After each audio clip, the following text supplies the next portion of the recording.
আসসালামু আলাইকুম ওয়ারহমতুল্লাহ। স্বাগতম জানাচ্ছি আমাদের এই অডিও বুক সিরিজের একদম শেষ পর্বে।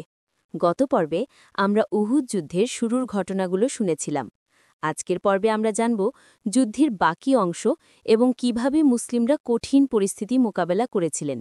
এরপর আমরা শুনব খন্দকের যুদ্ধ, মক্কা বিজয় এবং মহানবী সাল্লাল্লাহু আলাইহি ওয়াসাল্লামের ঐতিহাসিক বিদায় হজ্জের ভাষণ। আর সবশেষে থাকছে আমাদের প্রিয় নবী সাল্লাল্লাহু আলাইহি ওয়াসাল্লাম ইন্তেকালের সেই হৃদয় বিদারক ঘটনা, যা শুনে সাহাবীদের মতো আমাদেরও চোখ ভিজে আসে। আসুন গভীর মনোযোগের সাথে শুনে নিই ইসলামের ইতিহাসের এই গুরুত্বপূর্ণ অধ্যায়গুলো। মক্কা বিজয় হিজরতের সপ্তম বছরের শেষ দিকে কুরাইশরা এবং তাদের মিত্র বনি বকর গোত্র হুদাইবিয়ার চুক্তির শর্তাবলী লঙ্ঘন করে যখন তারা মুসলিমদের মিত্র বনি খুজা গোত্রকে আক্রমণ করে। বনি খুজা মোহাম্মদ সাল্লাল্লাহু আলাইহি ওয়াসাল্লাম এর কাছে সাহায্য ও সুরক্ষার জন্য আবেদন করে। মোহাম্মদ সাল্লাল্লাহু আলাইহি ওয়াসাল্লাম মক্কায় এতদিন ধরে চলে আসা অন্যায় ও অত্যাচারের অবসান ঘটানোর সিদ্ধান্ত নেন। তিনি অবিলম্বে 10,000 সৈন্য জড়ো করেন এবং 630 খ্রিস্টাব্দের 1 জানুয়ারি মূর্তিপূজকদের বিরুদ্ধে যাত্রা শুরু করেন। 8 দিন পর মুসলিম সেনাবাহিনী মক্কা থেকে একদিনের দূরত্বে মার আজ জাহরানে থেমে শিবির স্থাপন করে। তাদের আগমনের রাতে আবু সুফিয়ান, যাকে কুরাইশরা নবীর মোহাম্মদ সাল্লাল্লাহু আলাইহি ওয়াসাল্লাম পরিকল্পনা ত্যাগ করার অনুরোধ জানাতে পাঠিয়েছিল, সে এসে তার সাথে দেখা করার জন্য অনুরোধ করে। সকালে অনুমতি দেওয়া হয়। মোহাম্মদ সাল্লাল্লাহু আলাইহি ওয়াসাল্লাম বললেন, ও আবু সুফিয়ান, সময় কি আসেনি যে তুমি স্বীকার করবে আল্লাহ ছাড়া কোনো উপাস্য নেই এবং আমি তার রাসূল? আবু সুফিয়ান কিছুক্ষণ ইতস্তত করে বিশ্বাসে নির্ধারিত বাক্য উচ্চারণ করেন এবং ইসলাম গ্রহণ করেন। এরপর তাকে শহরে ফিরে মোহাম্মদ সাল্লাল্লাহু আলাইহি ওয়াসাল্লাম আগমন সম্পর্কে প্রস্তুতি নিতে পাঠানো হয়। ইকরিমা ও সাফওয়ানের নেতৃত্বে কিছু গোত্রের সামান্য প্রতিরোধ ছাড়া মুহাম্মদ সাল্লাল্লাহু আলাইহি ওয়াসাল্লাম প্রায় বিনা বাধায় মক্কায় প্রবেশ করেন। যে শহর তাঁকে এত নিষ্ঠুরভাবে নির্যাতন করেছিল, তাঁকে এবং তার অনুগত দলকে অপরিচিতদের মাঝে আশ্রয় নিতে তাড়িয়ে দিয়েছিল, যে শহর তার এবং তার অনুসারীদের জীবনের শপথ নিয়েছিল, সেই শহর এখন তার দয়ার উপর নির্ভরশীল। তার পুরনো অত্যাচারীরা এখন সম্পূর্ণভাবে তার পায়ের কাছে। মুহাম্মদ সাল্লাল্লাহু আলাইহি ওয়াসাল্লাম তার প্রিয় উট আল কাসওয়ার উপর চড়ে মক্কায় প্রবেশ করেন। তার পিছনে উসাম ইবনে জায়েদ বসা ছিলেন। পথে তিনি সূরা আল ফাতহ বা বিজয় পাঠ করছিলেন। মুসলিম সেনাবাহিনী সাধারণভাবে এবং শান্তিতে শহরে প্রবেশ করে। কোনো বাড়িতে লুটপাট হয়নি, কোনো নারী বা পুরুষ অপমানিত হয়নি। মুহাম্মদ সাল্লাল্লাহু আলাইহি ওয়াসাল্লাম মক্কার সমগ্র জনগণের জন্য সাধারণ ক্ষমা ঘোষণা করেন। শুধুমাত্র 4 জন অপরাধী, যাদের বিচার মৃত্যুদণ্ড দিয়েছিল, তাদের ওপর নিষেধাজ্ঞা জারি করা হয় এবং তিনি সমস্ত মূর্তি ও মূর্তি পূজার প্রতীক ধ্বংস করার নির্দেশ দেন। কাবার পবিত্র ঘরে থাকা 350 মূর্তি ফেলে দেওয়া হয়। মূর্তিগুলো ভেঙে ফেলার সময় তাকে উচ্চস্বরে বলতে শোনা যায়, আল্লাহ মহান, সত্য এসেছে এবং মিথ্যে বিলীন হয়েছে, নিশ্চয়ই মিথ্যে ক্ষণস্থায়ী।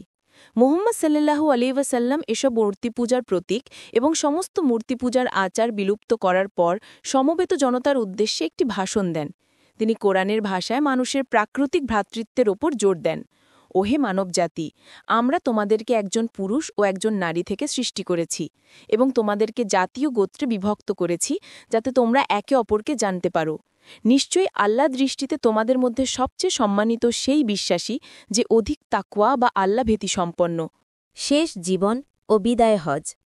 মক্কায় থাকাকালীন মুহাম্মদ সাল্লাল্লাহু আলাইহি ওয়াসাল্লাম তার প্রধান শিষ্যদেরকে ইসলামের দাওয়াত দিতে এবং মরুভূমির গোত্রগুলোকে সত্য ধর্মের দিকে আহ্বান জানাতে সব দিকে প্রেরণ করেন। তিনি তার সৈন্যদের ছোট ছোট দল উপকণ্ঠে পাঠান, যারা আল উজ্জা, সুয়া ও মানাতের মন্দিরগুলো ধ্বংস করে। মুহাম্মদ সাল্লাল্লাহু আলাইহি ওয়াসাল্লাম কঠোর আদেশ দেন যে এই অভিযানগুলো যেন শান্তিপূর্ণভাবে চালানো হয়। এই আদেশ সব ক্ষেত্রেই মানা হয়েছিল, কেবল একটি ব্যতিক্রম ছাড়া। খালিদ ইবন আল ওয়ালিদের, যিনি একজন দুর্ধর্ষ যোদ্ধা, নেতৃত্বাধীন সৈন্যরা বনি জাজিমা গোত্রের কয়েকজনকে হত্যা করে। এই নির্বিচার রক্তপাতের খবর যখন মুহাম্মদ সাল্লাল্লাহু আলাইহি ওয়াসাল্লামের কাছে পৌঁছায়, তখন তিনি গভীরভাবে দুঃখিত হন এবং বলে ওঠেন, হে আমার প্রভু, খালিদ যা করেছে তার থেকে আমি নির্দোষ। তিনি নিহতদের বিধবা ও এতিমদের জন্য প্রচুর অর্থ প্রেরণ করেন এবং খালিদকে কঠোরভাবে তিরস্কার করেন। তায়েফের অধিবাসীরা যারা ৯ বছর আগে তাকে শহর থেকে আঘাত ও অপমান করে তাড়িয়ে দিয়েছিল তারাও এখন প্রতিনিধি দল পাঠিয়ে ক্ষমা ভিক্ষা করে এবং তার অনুসারীদের মধ্যে সামিল হওয়ার অনুরোধ করে। তবে তারা সাময়িকভাবে তাদের মূর্তিগুলো রেখে দেওয়ার জন্য আবেদন করে। এমনকি তারা মাত্র ১ মাসের সময়ও চেয়েছিল, কিন্তু এইটুকু মঞ্জুর করা হয়নি। মুহাম্মদ সাল্লাল্লাহু আলাইহি ওয়াসাল্লাম বলেন, ইসলাম এবং মূর্তি একসাথে থাকতে পারে না। এরপর তারা দৈনিক নামাজ থেকে অব্যাহতি চায়।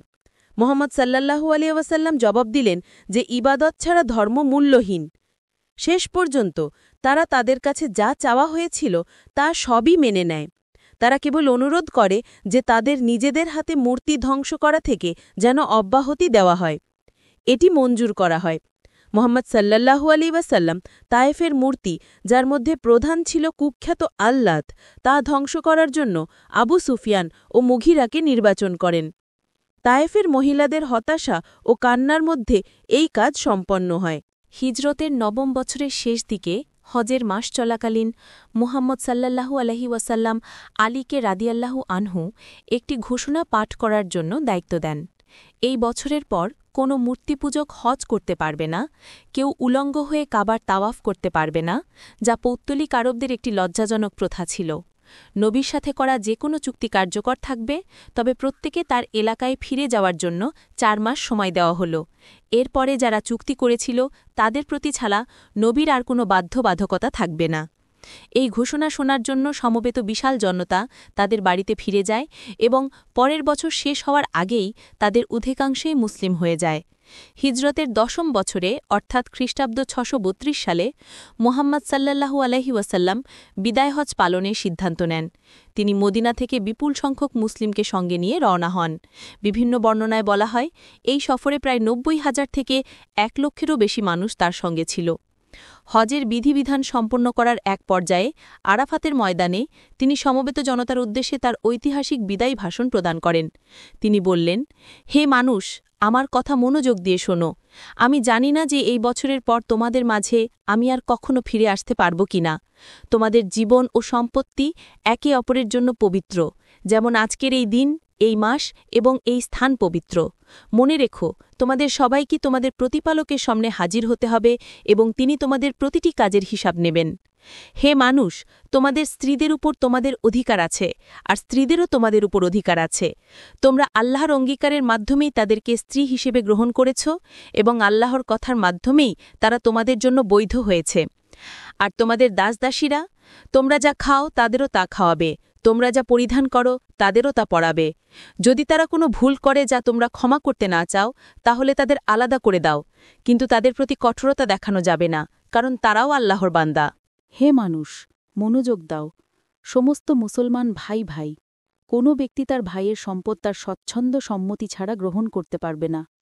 অন্যায় থেকে নিজেদের দূরে রাখো।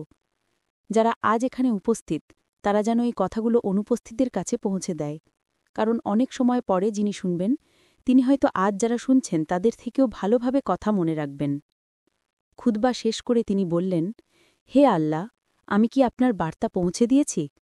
সমবেত জনতা উচ্চস্বরে জবাব দিল, হ্যাঁ, নিশ্চয়ই আপনি পৌঁছে দিয়েছেন। তখন তিনি আবার বললেন, হে আল্লাহ, আপনি সাক্ষী থাকুন। সমস্ত হজের অনুষ্ঠান পালন করার পর যাতে তার উদাহরণ সকল মুসলিম দ্বারা পরবর্তী সমস্ত যুগে অনুসরণ করা যায়, মুহাম্মদ সাল্লাল্লাহু আলাইহি ওয়াসাল্লাম তার অনুসারীদের সাথে মদিনায় ফিরে আসেন। হিজরতের ১১ বছর, যা মুহাম্মদ সাল্লাল্লাহু আলাইহি ওয়াসাল্লাম জীবনের শেষ বছর ছিল, তা মদিনায় অতিবাহিত হয়। সেখানে তিনি ইসলাম গ্রহণকারী এবং মুসলিম ফেডারেশনের অংশ হয়ে ওঠা বিভিন্ন প্রাদেশিক ও গোত্রীয় সম্প্রদায়ের সংগঠন সম্পন্ন করেন। নতুন ধর্ম গ্রহণকারীদেরকে ধর্মের নিয়মকানুন শেখানো, ন্যায়বিচার পরিচালনা করা এবং জাকাত সংগ্রহের উদ্দেশ্যে আরও কর্মকর্তাদেরকে অভ্যন্তরীণ প্রদেশগুলিতে পাঠানো হয়। মোয়াজ বিন জাবালকে ইয়েমেনে পাঠানো হয়। সেই দূরবর্তী প্রদেশে তার যাত্রার সময় মুহাম্মদ সাল্লাল্লাহু আলাইহি ওয়াসাল্লাম তাকে নির্দেশ দেন যে যদি তিনি কোরআনে সুস্পষ্ট কোনো নির্দেশ না পান, তবে যেন তিনি নিজের বুদ্ধি বিবেচনা ব্যবহার করেন। আলীকে রাদিয়াল্লাহু আনহু উপদ্বীপের দক্ষিণ পূর্বে অবস্থিত ইয়ামামাতে পাঠানো হয়। মুহাম্মদ সাল্লাল্লাহু আলাইহি ওয়াসাল্লাম তাকে বললেন, তোমার কাছে ন্যায় বিচারের জন্য আসা দুই পক্ষের মধ্যে কখনোই একজনের কথা শোনার পর অন্যজনের কথা না শুনে সিদ্ধান্ত নেবে না। মুহাম্মদ সাল্লাল্লাহু আলাইহি ওয়াসাল্লামের অসুস্থতা ও দুর্বল স্বাস্থ্যের খবর চারিদিকে ছড়িয়ে পড়ায় তৈরি করা একটি সামরিক অভিযান থামিয়ে দেওয়া হয়। এই খবরটি কিছু জেলায় বিশৃঙ্খলা সৃষ্টি করে। ৩ জন ভণ্ড নবী হওয়ার দাবি করে এবং নানা ধরনের প্রতারণার মাধ্যমে তাদের গোত্রগুলোকে বশীভূত করার চেষ্টা করে। মুহাম্মদ সাল্লাল্লাহু আলাইহি ওয়াসাল্লামের স্বাস্থ্য আরও খারাপ হতে থাকে। তার শেষ দিনগুলো তার মনের স্থিরতা ও প্রশান্তির জন্য ছিল উল্লেখযোগ্য। দুর্বল ও ক্ষীণ হওয়া সত্ত্বেও তিনি তার মৃত্যুর ৩ দিন আগ পর্যন্ত প্রকাশ্যে নামাজের ইমামতি করতে সক্ষম ছিলেন। অসুস্থতার সময় তিনি মসজিদের কাছে আয়েশা রাদিয়াল্লাহু আনহুর বাড়িতে থাকতে চেয়েছিলেন। তার অন্যান্য স্ত্রীরা এতে সম্মতি দেন। যতদিন তার শক্তি ছিল তিনি সাধারণ নামাজের জামাতে অংশ নিতেন। শেষবার তিনি যখন মসজিদে উপস্থিত হন তখন তিনি সাধারণ নামাজের পর সমবেত জনতার উদ্দেশ্যে বলেন, ওহি মুসলিমরা, যদি আমি তোমাদের কারো সাথে অন্যায় করে থাকি তবে আমি এখানে তার জবাব দিতে প্রস্তুত। যদি কারো কাছে আমার কোনো ঋণ থাকে তবে আমার যা কিছু আছে তা তোমাদেরই। জনতার মধ্যে থেকে একজন লোক উঠে দাঁড়াল এবং ৩ দিরহামের দাবি করল, যা সে নবীর মুহাম্মদ সাল্লাল্লাহু আলাইহি ওয়াসাল্লামের অনুরোধে এক দরিদ্র লোককে দিয়েছিল। এই বলে সঙ্গে সঙ্গে তা পরিশোধ করা হল। এরপর মুহাম্মদ সাল্লাল্লাহু আলাইহি ওয়াসাল্লাম প্রার্থনা করেন এবং শত্রুদের নির্যাতনে শহীদ হওয়া লোকদের জন্য আল্লাহর করুণা কামনা করেন। তিনি তার সকল অনুসারীকে ধর্মীয় কর্তব্য পালনে এবং শান্তি ও শুভেচ্ছার জীবনযাপন করতে বলেন। এরপর তিনি আবেগপ্রবণ হয়ে এমন শক্তিশালী কণ্ঠে কথা বললেন যা মসজিদের বাইরের দরজা পর্যন্ত পৌঁছাল, যার হাতে মোহাম্মদের আত্মা, তার কসম, কোনো বিষয়ে কেউ আমার ওপর কোনো দাবি করতে পারবে না। আল্লাহ যা হালাল করেছেন তা ছাড়া আমি কোনো কিছু হালাল করিনি, আর আল্লাহ তার কিতাবে যা নিষেধ করেছেন তা ছাড়া আমি আর কিছু নিষেধ করিনি। তারপর তিনি পাশে বসা মহিলাদের দিকে ফিরে চিৎকার করে বললেন, ওহে ফাতিমা, আমার মেয়ে, এবং সাফিয়া, আমার ফুপু, তোমরা দুজনে এমন কাজ করো যা তোমাদের প্রভুর কাছে গ্রহণযোগ্যতা এনে দেবে, কারণ আমি কোনোভাবেই তোমাদের বাঁচাতে সক্ষম নই। এরপর তিনি উঠে আয়েশার ঘরে ফিরে গেলেন। এরপর মোহাম্মদ সাল্লাল্লাহু আলাইহি ওয়াসাল্লাম আর কখনো প্রকাশ্যে নামাজে উপস্থিত হননি।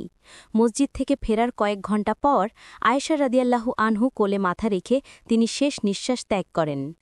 মোহাম্মদ সাল্লাল্লাহু আলাইহি ওয়াসাল্লাম মৃত্যুর খবর ঘোষণার সঙ্গে সঙ্গে একদল লোক আয়েশা রাদিয়াল্লাহু আনহুর দরজার সামনে জড়ো হয় এবং চিৎকার করে বলতে থাকে, আমাদের রসূল কিভাবে মারা যেতে পারেন? উমর রাদিয়াল্লাহু আনহু বললেন, না, তিনি মারা যাননি, তাকে আমাদের কাছে ফিরিয়ে আনা হবে। আর যারা বলে তিনি মারা গেছেন তারা ইসলামের কারণের সাথে বিশ্বাসঘাতকতা করছে। যদি তারা এমন বলে তবে তাদের টুকরো টুকরো করা উচিত। কিন্তু এই মুহূর্তে আবু বকর রাদিয়াল্লাহু আনহু ঘরে প্রবেশ করলেন এবং তিনি নবীর মুহাম্মদ সাল্লাল্লাহু আলাইহি ওয়াসাল্লাম দেহ গভীর ভালোবাসার সাথে স্পর্শ করার পর দরজায় উপস্থিত হয়ে জনতার উদ্দেশ্যে নিম্নলিখিত বক্তব্য দেন, ওহে মুসলিমরা, যদি তোমাদের মধ্যে কেউ মুহাম্মাদের পূজা করে থাকে তবে আমি তোমাদের বলছি যে মুহাম্মদ মারা গেছেন। কিন্তু যদি তোমরা সত্যি আল্লাহর ইবাদত করো তবে জেনে রাখো যে আল্লাহ জীবিত এবং তিনি কখনোই মারা যাবেন না। তোমরা কি কুরআনের এই আয়াতটি ভুলে গেছ? মুহাম্মদ একজন রসুল ছাড়া আর কিছু নন এবং নিশ্চয়ই তার পূর্বেও অনেক রসুল চলে গেছেন। যদি তিনি মারা যান বা নিহত হন তবে কি তোমরা তোমাদের গোড়ালি উল্টে অবিশ্বাসীদের মতো ফিরে যাবে?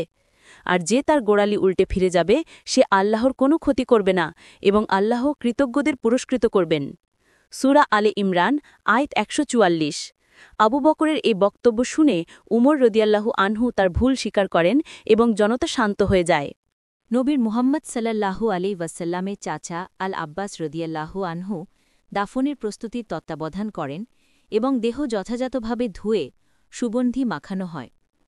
কুরাইশ এবং আনসারদের মধ্যে দাফনের স্থান নিয়ে কিছুটা মতভেদ ছিল, তবে আবু বকর রাদিয়াল্লাহু আনহু এই বলে মতভেদ নিরসন করেন যে তিনি নবীকে মুহাম্মদ সাল্লাল্লাহু আলাইহি ওয়াসাল্লাম বলতে শুনেছেন যে একজন নবীকে সেখানেই দাফন করা উচিত যেখানে তিনি মারা গেছেন। তদনুসারে আয়েশা রাদিয়াল্লাহু আনহু ঘরের ভেতরে এবং যে খাটের উপর মুহাম্মদ সাল্লাল্লাহু আলাইহি ওয়াসাল্লাম মারা গিয়েছিলেন ঠিক তার নিচেই একটি কবর খনন করা হয়। এই কবরেই দেহ দাফন করা হয় এবং উপস্থিত ব্যক্তিরা প্রথাগত ধর্মীয় আচার পালন করেন। এভাবেই মহানবী হজরত মুহাম্মদ সাল্লাল্লাহু আলাইহি ওয়াসাল্লামের গৌরবময় জীবনের সমাপ্তি ঘটে। তার উপর আল্লাহর শান্তি ও রহমত বর্ষিত হোক। শ্রোতাবন্ধুরা, এভাবেই শেষ হল মানবতার শ্রেষ্ঠ বন্ধু হজরত মোহাম্মদ সাল্লাল্লাহু আলাইহি ওয়াসাল্লামের পবিত্র জীবনীর ওপর আমাদের এই ধারাবাহিক আয়োজন। তার মৃত্যু সাহাবীদের জন্য যেমন ছিল গভীর বেদনার, তেমনি তার রেখে যাওয়া আদর্শ আজও বিশ্ববাসীকে সঠিক পথের সন্ধান দিয়ে যাচ্ছে।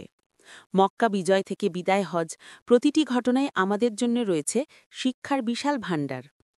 আশা করি পুরো সিরিজটি আপনাদের হৃদয়ে গভীর ছাপ ফেলেছে। এই অডিওবুকটি আপনার পরিবার এবং শিশুদের সাথে শেয়ার করতে পারেন, যেন তারাও ইসলামের সঠিক ইতিহাস জানতে পারে।